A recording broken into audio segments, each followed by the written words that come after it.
Hello guys, full time here at the Emirates Stadium. Arsenal 3, Bournemouth 0. Not a scoreline that tells the whole story of the game, but I think a deserved win nonetheless.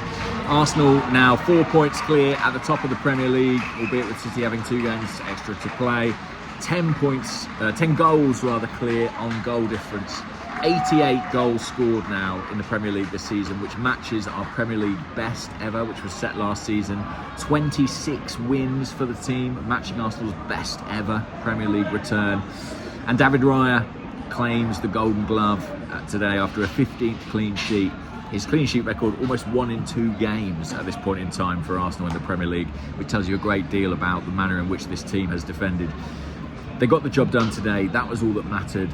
I said the 3-0 maybe wasn't reflective of the entire story of the game. I would say it was reflective of the first half. Arsenal could have been absolutely out of sight about 20 minutes into this game. I think it was something like 9, 10, 11 shots in the first 20 minutes of the game. Bournemouth were hanging in there. Mark Travers had a good performance for them in that first half hour in goal. Arsenal should have scored as well. Some really good chances, some great positions worked. And you were watching it thinking, oh, is it going to be one of those days where we do everything but score? Then eventually we get the breakthrough with a penalty decision. Now the officiating will be another big topic of discussion today. I have to say, I'll start with this one. I thought it was a penalty. For me, Kai Havertz doesn't, change his direction. He carries on moving, and Travers catches him. Do I think Havertz was looking for it? Absolutely. And to be honest, I think Havertz had a brilliant game today, did so much well. I would like my centre forward in that area to stay on his feet and put the ball in the net. It feels like he's done the hard work and he's still looking for the spot kick. But we get it, and Bukayo Saka, cool as you like. I think it's now 10 of 11 penalties he scored since that Euros miss, which is a remarkable record. And yeah, very, very cool in that situation. Another officiating decision that we should discuss was a Ryan Christie foul on Bukayo Saka earlier in the first half. VAR looked at it, decided that it was reckless but not dangerous, is what I was told. So they did not change the official's decision. I mean, look, I think if it had been given as a red, I don't think VAR would have overturned it. I think it absolutely should have been a yellow. Could well have been a red. And but what I will say about the VAR today is that in 3 cases, the Saka foul, the penalty, and later the Bournemouth goal that was disallowed, ultimately they stuck with the on-field decision. And I think that's probably right in each case. I'm not sure that any of those, for me, quantified a clear and obvious refereeing error. I think there was debate over all 3. Some will disagree. I know many Arsenal fans feel that it's the clear as day red card on Saka.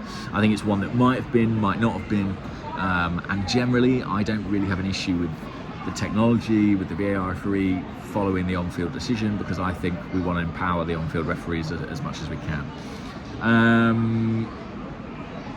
That said, might as well talk about it now. I do think Bournemouth should have had a goal in the second half.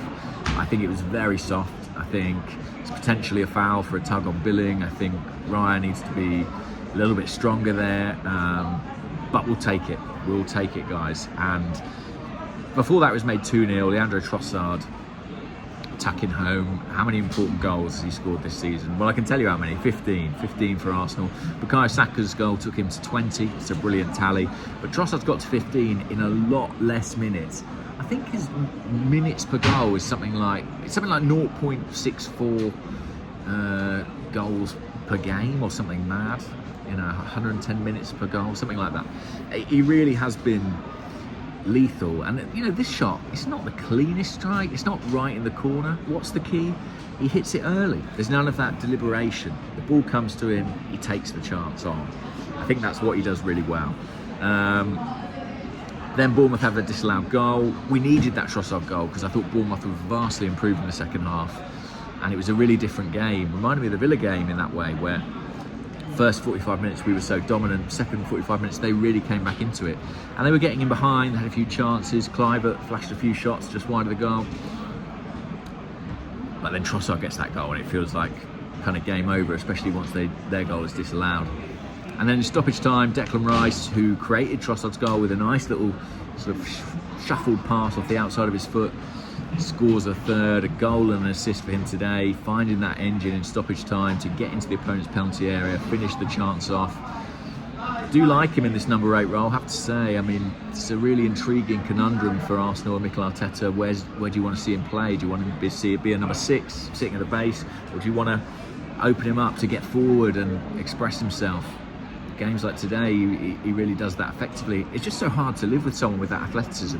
Think back to Steven Gerrard. Gerrard was technically incredibly gifted, but one of the most difficult things for defences to deal with. That's a round of applause for Kai Havertz, who's just being interviewed by TNT Sports. Really good all-round game today, Havertz. But yeah, one of the things that made Steven Gerrard so difficult to play against was that physical power. He was so powerful, so athletic, especially when he was fit. And Rice has that too, you know, running with him, staying with him is so difficult. If he can ally that with good finishing, he could be a real threat. I think he should have scored one in the first half after a really good knockdown from Tomiyasu, was it? Or from Havertz? But yeah, got his goal in the end. And by the way, speaking of goals, what a crime that Gabriel strike was ruled out. Oh, he was gutted. It was a brilliant hit. As a left footer myself, I had a soft spot for that one. Robin van Persie couldn't have struck it any better into the far top corner, but there you go. There were a few iffy moments, I thought, for Arsenal at the back. Gabriel made a couple of errors, obviously the disallowed goal. But, you know, we created more than enough on the day to win the game. And look where we are now, top of the table, just 2 games to go. It's all about City, really. It's all about Wolves. Can they get anything at the Etihad today?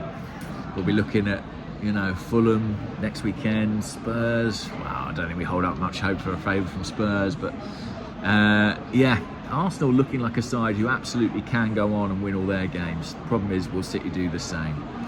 We will have to wait and see, but credit to this team. What they've produced over the last few months has been spectacular, and the numbers speak for themselves. You know, matching the win record, matching the goal record. It's a remarkable defensive record as well. It's been extremely good. You can't really ask for much more. And if they don't win the title, they'll be unfortunate. As Paul Merson said earlier this week, you know, there were some good heavyweights around in the 90s, but Mike Tyson was the world champ, and that was just their luck. They never got to be world champ because they were up against Mike Tyson. Did Mike Tyson have 115 charges hanging over him? Well, I won't get into that. I'll leave it there, guys. Thanks for watching as always, and I'll speak to you all soon. Take care. Bye-bye.